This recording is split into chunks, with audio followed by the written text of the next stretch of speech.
Welcome to Bedtime History. Have you ever swam in a pool and played a game with your friends called Marco Polo? One person shuts their eyes while the others swim away. The person who is it calls out Marco, and in response, everyone else in the game yells out Polo. The person who is it keeps their eyes shut and tries to find you. It's a very fun game, but did you know that the name Marco Polo is the name of a real person? The game is based on a real explorer who traveled the world in the medieval times. Marco Polo was born in 1254 in Venice, Italy. At the time it was called Constantinople. His father, Niccolo Polo, was a merchant and traded with the Near East, becoming very wealthy before Marco was born. A merchant is someone who sells things to others. Marco's father and his uncle Maffeo were jewel merchants, and they set off on a sea trading expedition just before Marco was born. While they were away, there was political trouble back in Italy, and they realized that they might lose their wealth. They decided to sell all of their assets, or valuable things, and move away. Marco was left behind with family as his father and uncle traveled through Asia, including to Mongolia. Marco's mother had died when he was young, so he was moved to live with his aunt and a different uncle. They raised him and taught him about the family business and about money.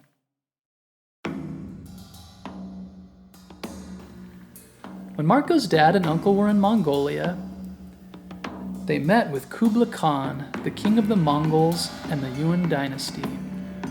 Kublai Khan's empire was the largest that the world had ever seen at the time. It was a sophisticated culture with great wealth. It was something that the Polo brothers knew no one back home would believe them about. While they were staying with Kublai Khan, the Polo brothers taught him about their religion, Christianity. Kublai Khan was interested in what they said, and he asked for the Polo brothers to visit again and for them to bring back 100 priests and some holy water. When Marco was 15, his father and uncle returned from their expedition and to their families in Italy. They had left when Marco was very young, so Marco did not know his father when he returned. However, Marco and his dad got to know each other when he was back in Venice, and Marco learned a lot from his father. 2 years later, when Marco was 17, the Polo brothers set off for Asia again. This time they brought Marco with them. They tried to recruit 100 priests to come with them. However, only 2 joined them. And even they decided to turn back after a short time because the journey was so hard. The Polos traveled across land to get from Europe to Mongolia. It was a long and very hard journey, but Marco loved it. He was excited by the adventure and loved seeing new places and learning about new cultures. Culture means the customs and norms of a particular group of people.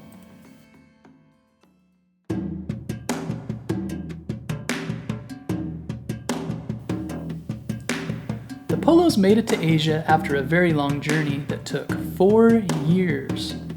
By the time they reached China and Kublai Khan, they had traveled nearly 15,000 miles.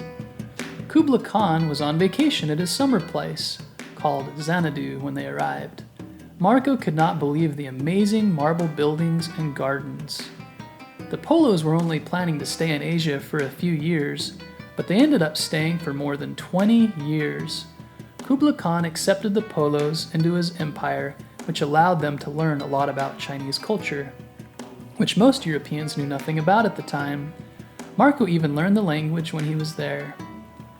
Kublai Khan liked Marco and gave him jobs working for him. He promoted Marco in the role of governor of a Chinese city, and at one point he was the tax inspector.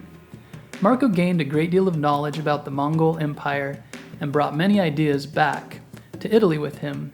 One idea that he brought back from China was the idea of paper money. After 17 years living with Kublai Khan, the Polos returned to Venice. Kublai Khan did not want them to go because he liked the men and wanted them to stay and work for him. Kublai Khan eventually said they could go, but asked them to escort his daughter, a princess, to Persia, where she was going to marry a Persian prince. The Polos returned to Europe by boat. The trip was very dangerous though, and only 18 people out of several hundred survived. This included Marco and his dad and uncle. They arrived in Europe in 1295 with many riches and treasures. Marco was only 41 years old. However, when they arrived, officials seized most of the family's wealth. Their country was at war with Genoa, and the Genoese officials took their money and put Marco in prison. Marco was no doubt scared while he was in prison, but he made friends with his cellmate. His cellmate was a writer named Rustichello. Marco told many stories about his adventures to Rustichello, who was amazed by his tales. No other European person had traveled so extensively in Asia and returned to tell stories about it. Rustichello wrote down the stories because he found them so interesting. Later, these stories were turned into a book.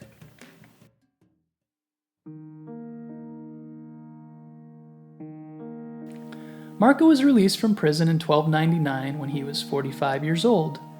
He returned to his home city of Venice, where he joined the family business and worked as a merchant. He became quite wealthy and got married and had 3 daughters. He ran the family business for 25 years. Marco died at his home in Venice in 1324.